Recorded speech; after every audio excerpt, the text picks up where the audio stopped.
আগামীকাল 5ই জুলাই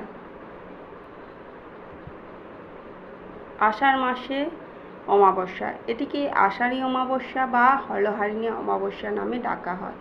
হলহারিণী অমাবস্যা কারণ এই দিন থেকে শুরু হয় চাষবাস করা। কৃষকরা মাঠে যান মায়ের আশীর্বাদ নিয়ে। এই দিন থেকেই কৃষকরা চাষবাস শুরু করেন। এই দিন অত্যন্ত শুভ। যদি আপনারা আপনাদের গৃহে বৃক্ষরোপণ করতে পারেন তা অত্যন্ত শুভ। এছাড়াও আপনারা আপনাদের গৃহে যদি অশ্বত্থ গাছ থেকে থাকে সেই অশ্বত্থ গাছে জল দিন, কিংবা বাড়ির আশেপাশে যদি থেকে থাকে অশ্বত্থ গাছ, সেই অশ্বত্থ গাছে আপনারা জল দিন। এছাড়াও সেই অশ্বত্থ বৃক্ষে সন্ধ্যার সময় হতে পারে ঘিয়ের কিংবা তেলের প্রদীপ দান করুন। এইগুলো আপনারা করুন। এদিন নিরামিষ আহার করবেন, কোনোরকম আমিষ আহার করবেন না, এবং কোনোরকম ঝগড়াঝাঁটি কলহ